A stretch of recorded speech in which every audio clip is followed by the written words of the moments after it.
Dictation will start abruptly after 5 seconds.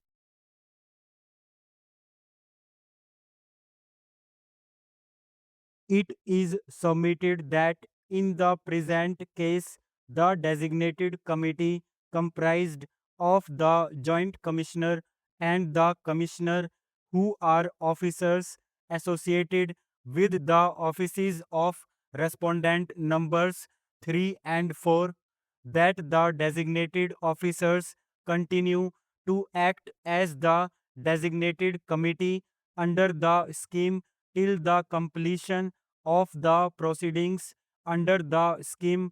It is submitted that the designated committee under the scheme is being constituted on a need basis to comply with the orders of the courts across the country, that in many cases the designated committee rejected the applications under the scheme 2019 erroneously, and the different courts set aside the decisions of the designated committee after 30th June 2020 and directed the designated committee to consider the case of the respective applicants under the scheme 2019.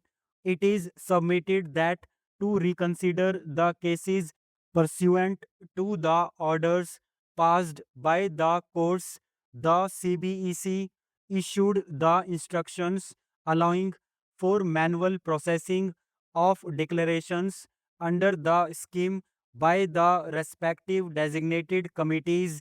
It is submitted that therefore even the respective designated committees carried out their functions under the scheme, however, by manual processing. It is submitted that therefore the reasoning given by the Honorable High Court that the designated committees are not in existence after 30th June 2020, and therefore the appellant is not entitled to any relief, may not be accepted as even after 30th June 2020, and even as per the instructions issued by the CBEC, the respective designated committees continued to function and process the declarations manually.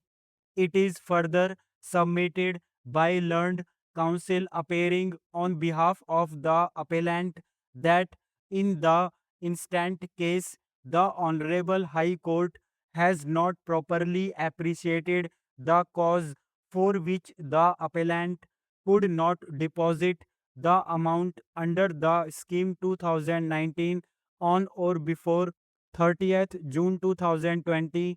It is submitted that at the relevant time, and more particularly at the time when the form number 3 was issued, and even during the period under the scheme 2019, the appellant was subjected to the rigor of the provisions of the IBC by virtue of the moratorium period which ended on 24th July 2020, when the NCLT approved the resolution plan.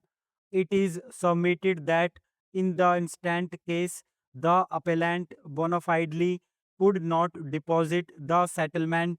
It is next submitted that during the moratorium period, no payment could have been made as per the provisions of the IBC. It is contended that if any payment would have been made during the moratorium period, the same would have been in breach of the provisions of the IBC. It is submitted that as per the resolution plan accepted during the insolvency proceedings, the resolution applicant was required to deposit all statutory dues within 6 months from the effective date into an escrow account, that as per the resolution plan, payment to escrow account shall be treated as effective payment to the relevant operational creditors.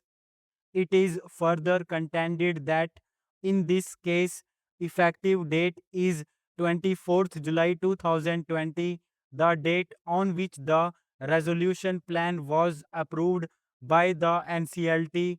So, service tax dues, along with other statutory dues, were deposited in an escrow account on 8th January 2021 before the expiry of the period of 6 months. It is accrued that this honorable court has held that once a moratorium has been enforced, any existing proceeding against the debtor shall stand prohibited. In this regard, it is submitted that the IBC shall have precedence over any inconsistent statutes. It is vehemently submitted that in any case no person can be left remediless due to operation of law, that in the present case the moratorium period under the IBC was extended due to the COVID-19 pandemic and non-functioning of the NCLT. It is contended that even otherwise the appellant could not have made any payment during the moratorium period by operation of law, and inability to make the payment was owing to the moratorium imposed under the provisions of the IBC. It is urged that therefore the appellant may not be left remediless when the application under the scheme 2019 was submitted and processed within time. In support of her above submissions and the relief prayed, learned counsel appearing on behalf of the appellant has heavily relied upon the decisions of this court.